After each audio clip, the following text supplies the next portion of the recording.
Bonjour à toutes, bonjour à tous. Alors, eh oui, nous sommes de retour pour justement parler encore de communication. En effet, la com est un métier, oui, la communication est un métier. Dit comme ça, vous conviendrez avec nous que ça a l'air évident. La communication est un métier, d'accord. Mais pourquoi est-ce qu'on a besoin de le dire? Pourquoi est-ce qu'on a besoin de le préciser? Eh bien, tout simplement parce que, et je pense que ça va être l'entame de notre échange, n'est pas communicant qui veut.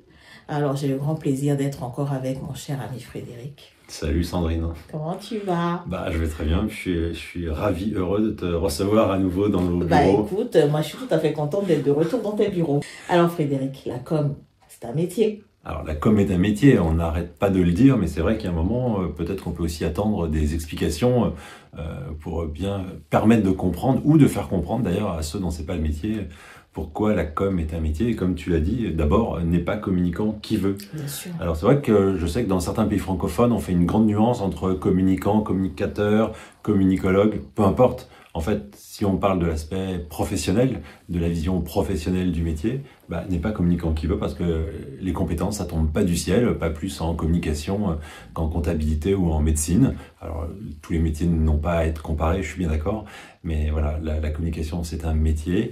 On apprend des choses, on apprend par l'expérience, on apprend dans des écoles, dans des universités, on apprend beaucoup par la pratique. Oui. Et c'est cette expérience qui devient expertise et qui fait qu'on peut exercer ce métier, et que, en revanche, n'importe qui, la première personne qui passe, ne peut pas exercer ce métier. On va pas demander à n'importe qui de faire un communiqué de presse, d'organiser un événement, de piloter ou gérer l'image d'une entreprise ou d'une personne. Oui. Tout ça s'apprend, il y a des codes, il y a des façons de faire, il y a des pratiques, il y a aussi des grosses erreurs qui ont pu être commises et desquelles on peut tirer des enseignements. Mais c'est tout ça qui constitue un métier et la pratique d'un métier. Oui, et tu vois, c'est tellement vrai ce que tu dis, que c'est cette expérience qui devient expertise. Parce qu'il faut aussi prendre en compte la nécessité de se frotter au terrain pour aiguiser les compétences. C'est vrai, on apprend la communication, on se forme en communication, on peut avoir un doctorat, on peut avoir une maîtrise, on peut même avoir une licence en communication, c'est vrai. Mais ça ne devient véritablement une qualité essentielle que lorsqu'elle est frottée à la dureté, à la réalité du terrain. Et tous les bons communicants le diront, c'est l'expérience en fait qui fait l'expertise. Et en termes de communication, il faut aussi être conscient de ce que ce métier représente aujourd'hui au sein de la société. On voit bien que c'est une caractéristique essentielle de l'activité économique. C'est une caractéristique essentielle de l'activité politique. C'est également une caractéristique essentielle de la vie humaine, de la sociabilité des individus. Et tout ça, la communication doit savoir l'épouser et l'englober. Alors on va aller directement dans le vif du sujet. N'est pas communicant qui veut, n'est-ce pas Frédéric? Comme on l'a déjà évoqué, n'est pas communicant qui veut, parce qu'il faut d'abord avoir quelques appétences, quelques qualités aussi, certainement personnelles. Ça, c'est plutôt inné. Alors, ça peut se développer, mais tout ne peut pas s'apprendre. Et puis, à côté de ces qualités et de ces appétences, il y a nécessairement la nécessité d'avoir pratiqué pour justement développer ses compétences, pour être confronté à la réalité, comme tu le disais, à la pratique.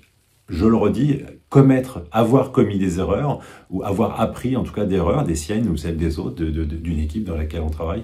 Et c'est ce qui participe à se construire professionnellement et à devenir un communicant professionnel. Effectivement. Un communicant ou une communicante. Tout à fait. Alors, on va retourner dans notre bouquin, évidemment. Alors, notre petite trame de discussion, nous la prenons dans justement la com est un métier, mais c'était une bonne idée. Oui. Et après le fait que n'est pas communicant qui veut, ce qui était intéressant, c'était de parler de la vision globale d'un projet ou d'une stratégie. Justement, est-ce qu'une personne dont ce n'est pas le métier peut avoir une vraie vision globale d'un sujet? Est-ce qu'elle est capable d'avoir une vision sur une stratégie? Est-ce que la première personne qui passe dans l'entreprise, si on lui dit « tiens, occupe-toi de la com », est-ce qu'elle est capable de le faire sans vision ni stratégie? C'est impossible. C'est pas possible. Moi, je suis catégorique, c'est impossible. La communication n'est pas une poudre magique qui est saupoudrée sur tous les individus à leur naissance. Donc, la communication part essentiellement d'une vision stratégique, d'une mission bien définie, d'un objectif à atteindre. Et quand on est communicant, on se retrouve souvent confronté à cette réalité au sein de laquelle tout le monde veut porter le chapeau de la com. Eh bien non, ce n'est pas possible. Tu as parlé tout à l'heure des compétences qui sont acquises. Tu as parlé tout à l'heure aussi des échecs qui nous donnent des leçons. Eh bien ça construit une sorte de boîte à outils dans la tête du communicant qui lui permet, lorsqu'il est confronté à une réalité ou lorsqu'il doit appréhender une situation quelconque, de déployer cette boîte à outils-là si particulière. Donc, la vision stratégique de la com, eh ben, elle est du ressort du communicant. Dont c'est le métier. Dont c'est le métier. Elle est différente de la vision stratégique de l'entreprise. Je veux bien insister là-dessus parce qu'une entreprise, une institution doit avoir de manière globale une stratégie. Et la vision stratégique de la communication devient un élément de réalisation de la stratégie de l'entreprise ou de l'institution. Par conséquent, il faut bien découpler la notion de périmètre de la communication qui appartient aux spécialistes en communication et le tout venant ne peut pas être juge, partie ou même associé à la technique de communication. On est d'accord, Frédéric? Alors, non seulement on est complètement d'accord, mais je vais rebondir sur ce que tu dis, c'est qu'effectivement, la stratégie de communication, ce n'est pas la stratégie de l'entreprise, mais c'est la déclinaison sous l'angle de la communication de la stratégie de l'entreprise ou des éléments de la stratégie d'entreprise qu'on va décider de mettre en avant dans la communication. Donc ça, c'est très important de le signaler parce que souvent, on peut faire la confusion entre les deux stratégies. La stratégie de communication, c'est une stratégie propre qui va servir la stratégie de l'entreprise. Son objectif, c'est de servir à la stratégie de l'entreprise, mais c'est une stratégie propre. Et quand on parle de vision et d'enjeu, la meilleure façon de l'illustrer, je pense, c'est les gens qui réduisent la communication à un j'aime, j'aime pas. C'est-à-dire je passe par là, je passe dans le service communication et puis je vais donner mon avis. Mais mon avis n'est pas une compétence. Est-ce que j'aime cette couleur? Est-ce que j'aime ce logo? Est-ce que j'aime cet artiste qu'on va inviter pour un événement? Mais c'est pas la question. Mon avis, c'est de la communication. C'est pas de la communication. Mon avis personnel, mes goûts n'ont rien à voir là-dedans. Et parfois, je produis des choses que je n'aime pas. Mais parce que je ne travaille pas pour me faire plaisir, je ne travaille pas pour satisfaire mon ego, je ne travaille pas pour faire plaisir à un dirigeant ou à un client. Lui faire plaisir, si, mais pas plaisir à ses goûts personnels. Je travaille pour servir un objectif. Et c'est là où il faut qu'il y ait une stratégie, et c'est là où il faut qu'il y ait une vision. Parce que est-ce que je vais bien servir cette stratégie dans le cadre de cette vision? Et si oui, peu importe si on aime, si on n'aime pas, peu importe si l'événement va être illuminé en rouge, si un logo va être bleu, si c'est le orange qui va prédominer, si les lettres sont dans telle police, trop petites, trop grosses, mais peu importe, ce n'est pas le sujet. Cette question de j'aime, j'aime pas n'a rien à voir avec la stratégie et la vision. Il faut servir un objectif et pas servir ses propres intérêts ou chercher à se faire plaisir. Oui, et il y a un élément qui est tellement essentiel dans ce que tu dis. Le j'aime, je n'aime pas n'est aucunement une variable d'évaluation de l'efficacité de la communication. La seule personne qui doit apprécier ou pas le message, c'est la cible finale de la communication. Ce n'est donc pas le directeur de l'entreprise, c'est encore moins le directeur de communication ou marketing ou le directeur commercial. Ce n'est pas le chargé de communication ou de relations presse. Ce n'est pas non plus leurs conjoints ou leurs enfants. Ah, franchement, là... Qu'on peut solliciter au petit déjeuner merci, pour leur Frédéric. demander leur avis. Merci beaucoup, Frédéric. Rien à voir. Rien à voir du tout. La boussole, c'est la cible de communication. C'est la boussole. On passe à la suite. Oui. Et tu as parlé de variables. Et une chose à laquelle je tiens beaucoup, il est important de le préciser, aux communicants pour qu'ils se fassent respecter et aux non-communicants pour qu'ils comprennent notre métier, la communication n'est pas la variable d'ajustement de l'inorganisation des autres. Qu'est-ce que je veux dire derrière? Vous pouvez applaudir. Qu'est-ce que je veux dire derrière ça? C'est que trop souvent, malheureusement, on appelle la communication trop tard. On appelle la communication à la dernière minute. On vient expliquer à la communication qu'il faut organiser un événement ou qu'il faut produire une vidéo ou qu'il faut écrire un communiqué de presse, souvent la veille pour le lendemain. Ou pour avant-hier. Ou pour avant-hier. Et donc on a juste oublié que la communication, c'est d'abord un temps de prise de connaissance d'un sujet, d'un dossier, bien le comprendre, bien comprendre de quoi on parle, ensuite bien comprendre la stratégie qui est derrière pour construire nous-mêmes notre propre stratégie, comment je vais faire pour intéresser, pour vulgariser un sujet, pour qu'il soit justement bien compréhensible par les cibles concernées, pour bien atteindre et être bien efficace auprès de nos cibles. Après, c'est un travail d'écriture, de production, de réalisation. Après, c'est éventuellement un travail de fabrication. Donc ça ne se fait pas du jour au lendemain. Tout ça, c'est du travail, c'est beaucoup de travail, c'est aussi du temps, c'est assez chronophage. Et donc, on n'est pas la variable d'ajustement de l'inorganisation des autres. Si un service dans une organisation vient vous expliquer qu'il faut produire pour demain quelque chose, un communiqué de presse ou je ne sais quoi, parce que c'est très important pour l'organisation, parce que ça fait des mois qu'on y travaille, parce que c'est essentiel pour le business ou pour l'image, ben non.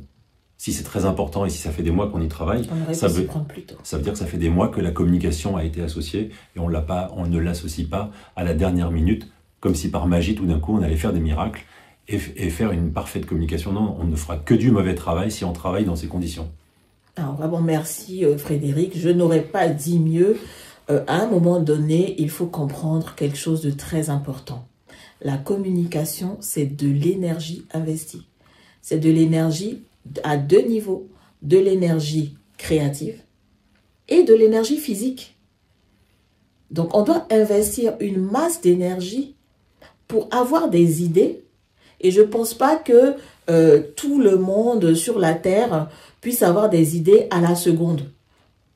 Encore moins une dizaine ou une douzaine d'idées. Ensuite, c'est physique la communication. On ne s'en rend pas compte. Mais c'est physique. Parce qu'il faut bouger. Il faut aller chercher des informations. Il faut venir faire de la production, de la réalisation. Et on ne se rend même pas compte que le fait d'être assis devant un ordinateur ou un clavier pendant 3-4 heures de temps, c'est extrêmement physique. Parce que quand on se lève, on le sent dans le corps. Nous, les gens de la communication, nous sommes d'abord des gens de réflexion. On a besoin de temps pour prendre du recul. La notion de prendre du recul est constamment occultée par cette inorganisation qui génère urgence sur urgence et on fonctionne dans un engrenage d'urgence. Je sais de quoi je parle et je pense que mes équipes vont acquiescer. On est constamment dans l'urgence. Pourquoi est-ce qu'on est dans l'urgence? C'est parce que tout le monde attend de la communication de se plier en quatre comme un origami à la dernière minute pour produire cette petite sculpture merveilleuse qui va éblouir tout le monde. Non, ça ne marche pas comme ça. Pourquoi ne pas anticiper sur les projets, même s'ils sont à l'étape de réflexion ou à l'étape de préparation même, associer la communication dès la genèse pour avoir un travail qui s'affine au fil du temps. Ce qui fait que, bien souvent, quand on s'y prend tôt dans une entreprise, la réflexion en communication peut même anticiper le brief de communication. Il faut toujours comprendre que le brief est l'aboutissement d'un processus. Le brief, il vient formaliser une demande de communication. Mais le brief n'est pas la genèse de laquelle tout doit partir de zéro et en 48 heures ou même parfois en 24 heures, comme cela arrive souvent, on demande aux communicateurs de dégainer une baguette magique ou un peu de poudre de fée clochette pour sortir une campagne qui va faire que tout le monde va dire « Waouh, ça n'existe pas ». Comprenez mon ton un peu passionné. Aujourd'hui, nous sommes dans un monde où tout va tellement vite. Et c'est facile à un moment donné de tomber dans ce piège, de se dire « Bon, finalement, les communicants, allez, rapidement, ils vont sortir quelque chose ». Ou encore pire, de se dire « Bon, de toute façon, il y a l'IA ». C'est pas compliqué. Il faut faire un prompt et puis on met dans l'IA et l'IA va générer. Non. Même le prompt, vous savez qu'il faut le concevoir. Le résultat de ce que l'IA va sortir, vous savez qu'il faut le retravailler. Ça demande tellement, ça dépend d'un éventail tellement large de compétences. Ça demande une réflexion qui va du début à la fin, qui va prendre en compte les cibles, qui va prendre en compte leur état d'esprit actuel, leur état d'esprit désiré, l'objectif de la communication, ce qu'on veut obtenir en bout de ligne. Donc, comprenons-le bien. La communication n'est pas la variable d'ajustement de l'inorganisation des autres. Et je me permettrai juste de revenir pour boucler sur ce que tu viens de dire sur l'urgence. Moi, je pense que l'urgence est un mot que nous devrions bannir en communication, parce qu'il n'y a pas d'urgence en communication. En communication, les mots ont un sens. L'urgence, c'est pour les pompiers, c'est pour l'hôpital, c'est quand il y a un accident, c'est quand il y a des vies en péril, c'est quand il y a un grand danger. Donc, d'accord, en communication, parfois il y a une crise, parfois il y a un imprévu, mais d'urgence, normalement, il n'y a pas d'urgence en communication. Il y a juste de l'inorganisation, et on n'est pas là pour pallier cette organisation, cette inorganisation. Exact. Alors, la communication, c'est aussi, et tu l'as déjà évoqué avec la poudre de perlimpinpin, le communicant, ce n'est ni un marchand de rêves, ni un faiseur de miracles. Donc ça va dans le sens déjà de ce que tu as dit précédemment. Mais s'il y a un mauvais service, ce n'est pas la communication qui va permettre de faire croire qu'il y a un bon service. Non. Si on vend un produit défaillant, ce n'est pas la communication et le bel emballage que la communication va mettre derrière qui va faire que le produit va être tout d'un coup de qualité. Tout ça, ça n'existe pas. S'il n'y a pas d'idée, s'il n'y a pas de sens, si tout est vide derrière, ce n'est pas la communication qui va rendre les choses tout d'un coup réelles, sérieuses, crédibles. Donc on n'est pas des magiciens. Nous ne sommes pas des magiciens. Magicien, c'est un métier aussi. Donc nous ne sommes pas des illusionnistes qui peuvent permettre de faire croire que quelque chose existe quand il n'existe pas. Oui, et ce point est tellement important. Pourquoi il est important? Parce que on est tellement confrontés à cette attente que certains de nos collègues communicants finissent par s'y inscrire. Mais la communication, ce n'est pas de la magie. La communication, c'est un exercice qui est mené avec des étapes précises pour produire un résultat. Mais ce résultat-là, il ne peut être produit que si les ingrédients de base sont bons. On ne peut pas réussir un gâteau avec de la farine avariée. C'est très important de comprendre que pour que la communication réussisse et soit un succès total, il faut que tous les ingrédients nécessaires soient réunis dans les bons dosages et dans la bonne qualité. C'est comme une recette de cuisine, d'ailleurs on en parlait tout à l'heure de cuisine. C'est comme une recette de cuisine. Et donc il faut respecter cela. La communication ne peut pas faire de quelqu'un d'horrible un ange parfait. Et il faut aussi avoir l'honnêteté intellectuelle. Et là, je prends ma casquette d'agence conseil, je m'adresse aux clients. Il faut avoir l'honnêteté intellectuelle de présenter tous les aspects du sujet. Pourquoi? Il n'y a rien de pire que quand on a traité un sujet et que, au moment de délivrer ou même en pleine diffusion de campagne, on découvre un aspect qu'on ne connaissait pas. Et la communication doit encore venir être le curseur de réglage. Non. Je préfère le client qui vient ouvertement présenter toutes les problématiques.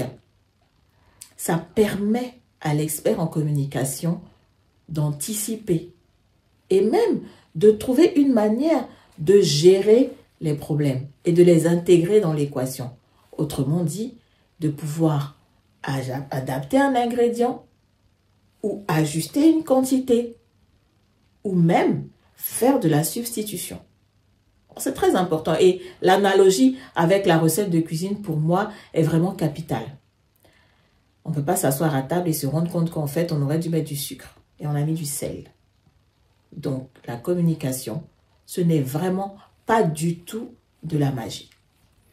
L'analogie avec la cuisine, c'est aussi, est-ce qu'on peut faire un bon repas ou un bon gâteau si on te prévient 5 minutes avant et que tu n'es pas allé faire tes courses, que tu n'as pas eu le temps de cuisiner, que tu n'as pas eu le temps de faire tes recettes, que tu n'as pas eu le temps de faire cuire. Ben non, c'est exactement la même chose. J'aime bien cette idée d'analogie avec la cuisine qui me parle beaucoup. Et moi aussi. Alors si on poursuit, et ça c'est très important, oui. La communication c'est un métier de disponibilité. Ah oui. Tu veux en parler en premier ou tu veux que je me lance? Ah vas-y, je te suis. Alors, la communication, pourquoi c'est un métier de disponibilité? Parce que c'est un métier de vie, c'est un métier aussi qui n'est pas mesurable dans le temps de travail que ça représente. Un temps de réflexion ou un temps de compréhension d'un sujet on ne peut pas dire qu'on va mettre 2 heures pour comprendre le sujet, pour en faire le tour et pour l'avoir analysé et pour pouvoir recracher quelque chose. La disponibilité, c'est aussi la disponibilité vis-à-vis des autres, vis-à-vis de ses collaborateurs, vis-à-vis de ses clients, vis-à-vis de l'entreprise, des différents services. Et donc, il faut avoir aussi une certaine souplesse. Ça ne veut pas dire une soumission, mais une relative souplesse et donc une forme de disponibilité vis-à-vis des autres pour pouvoir exercer notre métier. La disponibilité, c'est aussi tous les partenaires ou tous les éléments extérieurs qui peuvent intervenir. Si un journaliste me contacte et a besoin d'informations ou a besoin de moi ou d'une personne dans l'entreprise pour prendre la parole, il faut être capable de dire oui. Il faut être capable de dire oui quand on nous sollicite et non pas de dire oui plus tard ou encore moins non. Si je fais un communiqué de presse et que je souhaite attirer l'attention des médias sur un sujet, c'est pas pour ensuite, quand ils vont venir vers moi, leur dire « Ah ben non, je suis pas disponible, ah ben non, il n'y a pas de porte-parole, ah ben non, personne ne peut parler du sujet. » Donc cette disponibilité, c'est vraiment une des composantes importantes de notre métier. Donc la disponibilité vis-à-vis de ses équipes, de ses collaborateurs, pour partager, pour échanger, pour réfléchir ensemble, c'est super important. Donc on n'est pas enfermé dans sa petite tour, dans son bureau de chez soi pour travailler, et puis avec aucun lien possible avec les autres, aucune ouverture, aucune curiosité et aucune disponibilité. Donc cette disponibilité, elle fait vraiment partie du métier. Et si on n'aime pas cette souplesse, si on est trop rigide, alors ça ne veut pas dire qu'il ne faut pas être organisé, bien au contraire, on l'a dit précédemment. Tout à fait. Mais il faut avoir cette disponibilité, cette ouverture vers les autres pour pouvoir exercer ce métier au mieux, je pense. Oui, parce que la communication, en tout cas moi, je traduis cela par la présence. Le communicant, entre guillemets, je parle bien entre guillemets, mais c'est pour que vous compreniez, le communicant, en fait, ne peut pas être absent. C'est un métier de terrain. C'est un métier de terrain, c'est un métier de présence et d'écoute. Mais cette écoute-là, en fait, elle se fait 24 heures sur 24, 7 jours sur 7. Le communicant est une éponge, donc il absorbe l'environnement, il absorbe l'actualité, il absorbe la réalité sociale, il est sensible. Donc, à la fois dans sa tête, mais aussi dans ses émotions. Il donne, il reçoit, il donne, il reçoit. Le communicant est une unité de traitement de données, si je veux faire une analogie.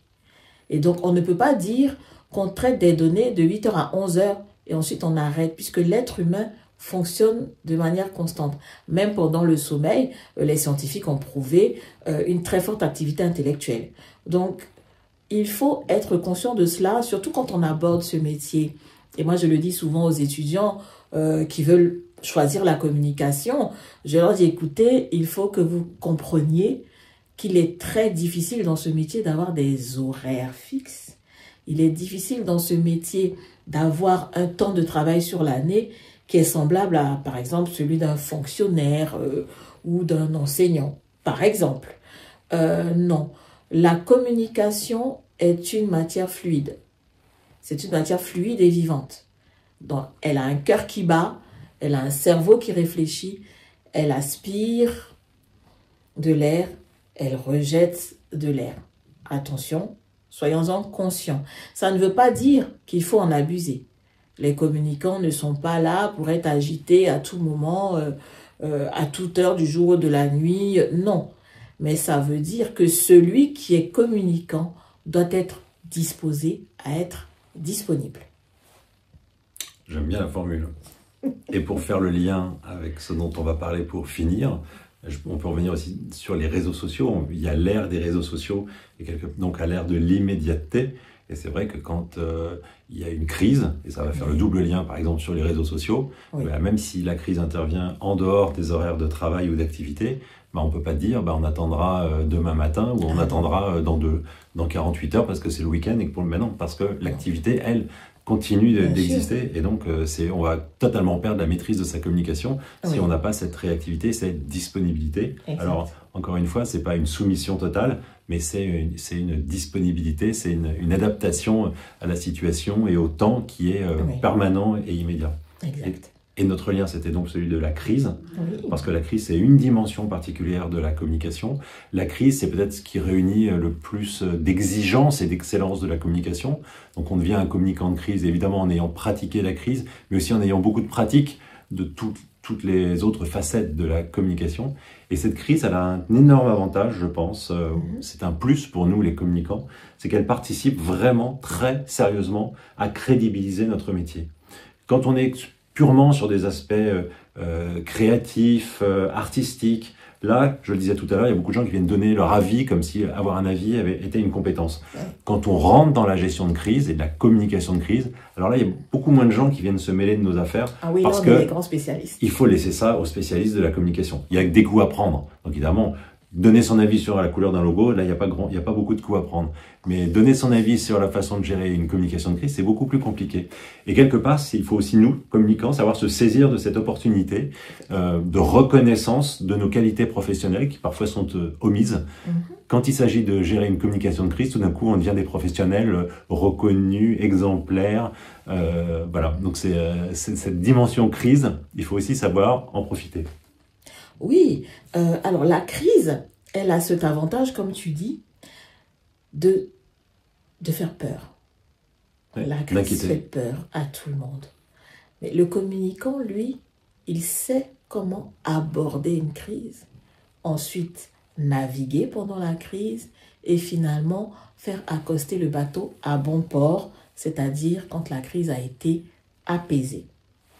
Attention, la communication de crise n'est pas la résolution de la crise. Je précise bien. La communication en cas de crise vient donner cet élément très important qui est l'information. Dans le contexte d'une crise, la première chose que tout le monde cherche, le public, la presse, les dirigeants d'entreprise, les autorités de régulation, les gouvernements, la première chose que tout le monde cherche, c'est la bonne information. Et c'est là où nous, les communicants, nous devenons, entre guillemets, les maîtres Jedi. Donc, on se lance dans le déploiement de nos compétences pour donner les bonnes informations au bon public de la meilleure forme, au meilleur moment. Et là, pour tout communicant, moi je dis, et comme Frédéric l'a dit, c'est une aubaine, c'est une opportunité. En vérité, le bon communicant se révèle au pied du mur de la crise. Pourquoi? Parce qu'il a la capacité d'apprendre des informations qui viennent en vrac, souvent très mauvaises, avec quelques bons éléments dedans, d'équilibrer ces informations-là et de les retransmettre avec des ingrédients spécifiques. Premier ingrédient, clarification. Deuxième ingrédient, information. Troisième ingrédient, solution de sortie de crise. C'est le communicant qui va articuler ces différents éléments par la rédaction, l'association, la mise en image, le recueil de témoignages, la préparation de discours, la circulation d'éléments de langage et finalement la préparation d'un dossier de communication de crise. Donc, chers communicants, sachons aborder les crises avec cette réalité-là en conscience. Nous sommes les personnes les plus équipées pour être en avant dans une situation de crise. Nous avons la capacité d'apaiser les esprits par les informations que nous allons transmettre. Nous sommes maîtres de la parole qui sera émise par l'entreprise ou l'institution ou même la personne dans un contexte de crise. Et c'est ce que tout le monde recherche quand une crise se déclenche. C'est l'information. Sandrine, je bois tes paroles, mais nous arrivons déjà à la fin de cet entretien.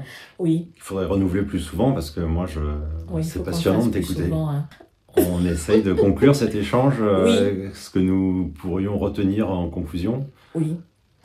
Ma conclusion, ce serait que à la fois les communicants et les personnes extérieures à la communication, que chacun sache comprendre, que chacun sache comprendre le périmètre de la com. comprendre le périmètre de la com, ça veut dire aussi savoir qu'on a besoin d'experts en communication. Le tout venant n'est pas un communicant. On a besoin d'experts en communication parce que la com est un métier. Oui. C'est un métier pourquoi? Parce qu'il faut des compétences, elles ne tombent pas du ciel. Oui. Avoir un avis, ce n'est pas avoir une compétence, ça veut dire qu'il faut avoir une pratique, il faut avoir de l'expérience et cette expérience amène à une expertise. Oui. C'est un métier de disponibilité, Oui. c'est un métier... ce n'est pas un métier de magicien. Non, du tout. On ne peut pas maquiller les fêtes, on ne peut pas faire de la magie, on ne peut pas faire ce qui est impossible à faire. Et je repartirai pour conclure d'un mot que tu as évoqué pendant notre échange, c'est celui de la réflexion. C'est un travail de réflexion. Et je tiens à bien faire comprendre que communiquer, c'est produire de l'intelligence, ce n'est pas fabriquer des outils. Oui, les outils de communication participent à être des canaux, des supports de communication, mais avant de savoir comment véhiculer une information ou une communication, il faut d'abord avoir produit de l'intelligence, et ça c'est la réflexion qui le permet, et c'est le cœur, la base de notre métier. Ah oui, c'est le cœur, c'est la base et c'est le moteur. Voilà. Merci. On se dit à bientôt. Hein. À bientôt.